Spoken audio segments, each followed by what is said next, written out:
Hi, I'll continue reading Communist Manifesto. During my last read, basically, it was purely a rhetoric by Karl Marx. He was vociferously vilifying all the critique towards communism. Basically, he said that, he actually wrote a lot of rhetorical questions, basically lampooning people who criticize communism one by one. He tried to tear down those criticism. Um, for example, he said that bourgeoisie uh, lampooned and berated against the abolition of private property, but if the bourgeoisie themselves actually don't labor. They only 10% of them control all the property in the world, and also people berated communism for saying that communism basically breaks the relations between family. And Karl Marx rebutted by saying that even before communism, even in the bourgeoisie world, family relations are exclusive to a lot of bourgeoisie. A lot of proletariats were unable to form families, and also all their children were forced to become labor, and hence there weren't there wasn't any family relations even before communism. And of course, people berated communism largely for saying that it abolishes countries and nationality. And once again, Marx also said that even before communism, during the bourgeoisie dominated world, there was already no countries and nationalities. All the new mode of production basically abolished all kinds of segregation between countries, borders, and there was no more national differences. The national differences between people were vanishing every single day. Okay, so I'll continue reading. Does it require deep intuition to comprehend that man's ideas, views, and conceptions, in one word, man's consciousness, changes with every change in the conditions of his material existence, in his social relations, and in his social life? What else does the history of ideas prove than that intellectual production changes in character in proportion as material production is changed? The ruling ideas of each age have ever been the ideas of its ruling class.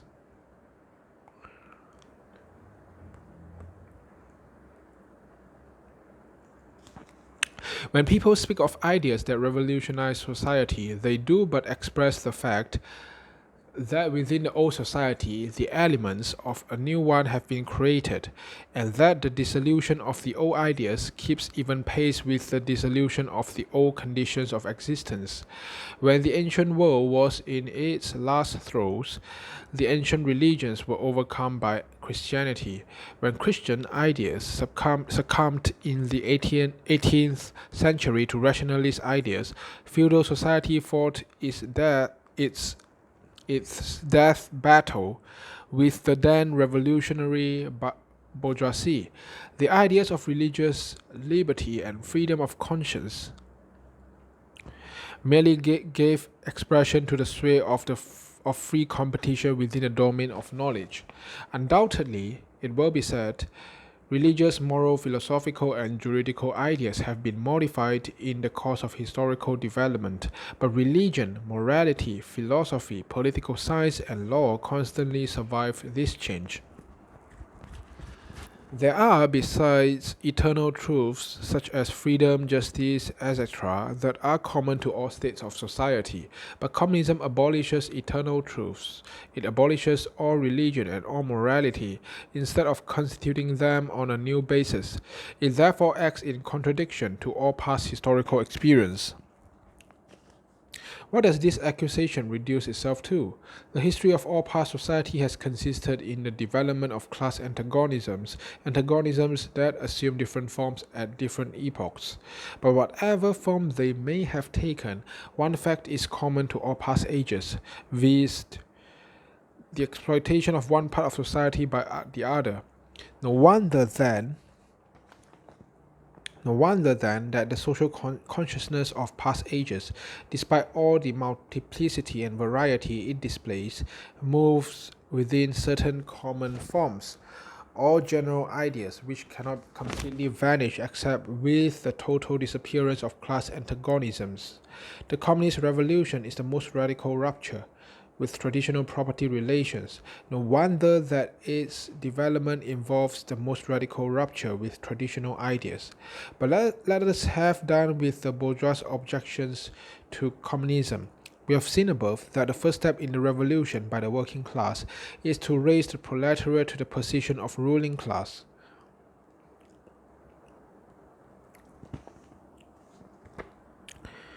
Give me a second, yeah?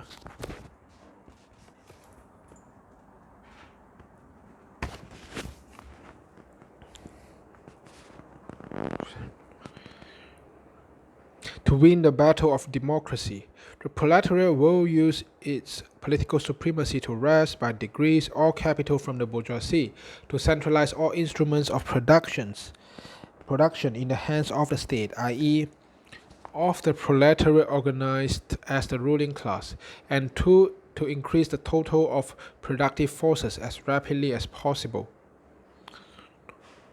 Of course, in the beginning, this cannot be effected except by means of despotic inroads on the rights of property and on the conditions of bourgeois production.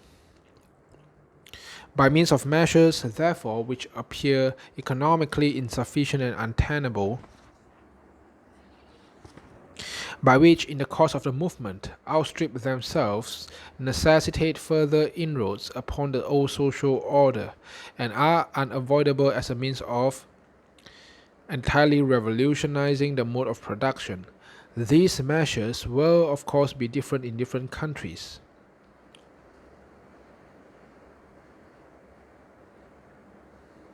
Nevertheless, in the most advanced countries, the following will be pretty generally applicable. Number one, abolition of property in land and application of all rents of land to public purposes. Number two, a heavy, progressive or graduated income tax. Number three, abolition of all right of inheritance. Number four, confiscation of the property of all immigrants and rebels. Number five, centralization of credit in the hands of the state, being by means of a national bank with state capital and an exclusive monopoly. Number six, centralization of the means of communication and transport in the hands of the state. Number seven, extension of factories and instruments of production owned by the state.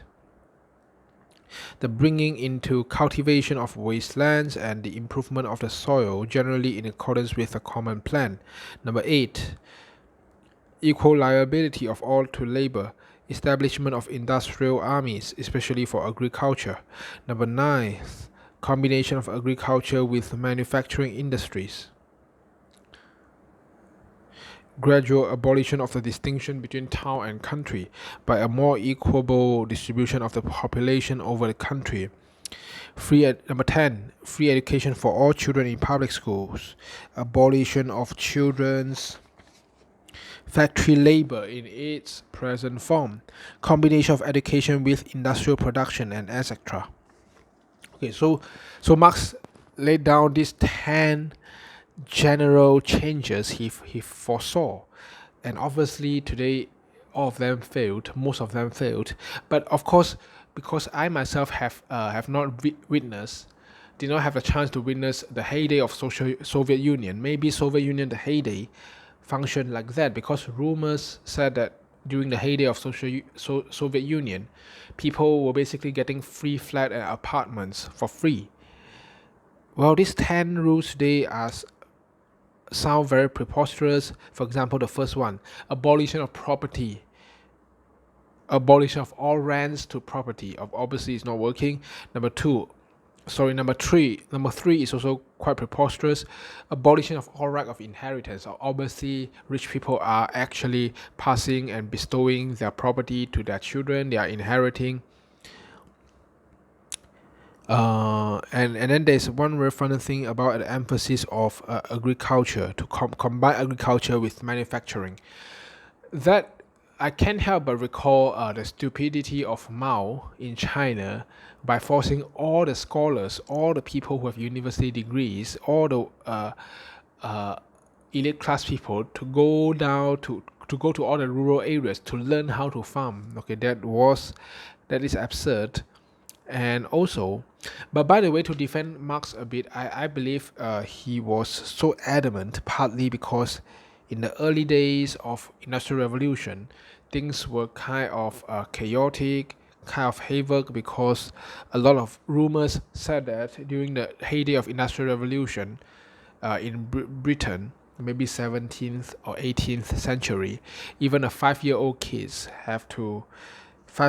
had to work, okay, and causing a lot of child labor, and many of them even died during work. So maybe that was the reason why Karl Marx was so adamant to change all this. Maybe he was great. I'll continue reading. When in the course of development, class distinctions have disappeared and all production has been concentrated in the hands of a vast association of the whole nation, the public power will lose its political character. Political power, properly so called, is merely the organized power of one class for oppressing another. If the proletariat during its contest with the bourgeoisie is compelled, by the force of circumstances, to organize itself as a class, if by means of a revolution it makes itself the ruling class, and as such sweeps away by force the old conditions of production, then it will, along with these conditions, have swept away the conditions for the existence of class antagonisms and of classes generally, and will thereby have abolished its own supremacy as a class. In place of the old bourgeois society, with its classes and class antagonisms, we shall have an association in which the free development of each is the condition for the free development of all.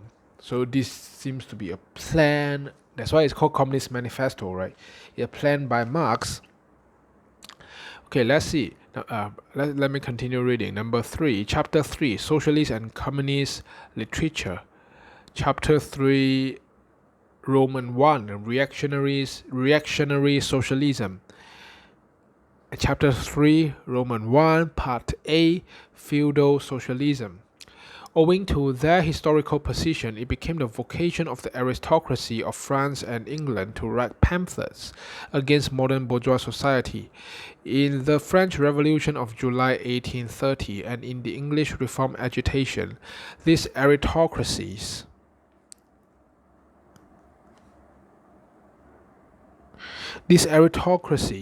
again succumbed to the hateful upstart. Thenceforth, a serious political contest was altogether out of question. A literary battle alone remained possible, but even in the domain of literature, the old cries of the Restoration period had become impossible. In order to arouse sympathy, the aristocracy were obliged to lose sight, apparently, of their own interests, and to formulate their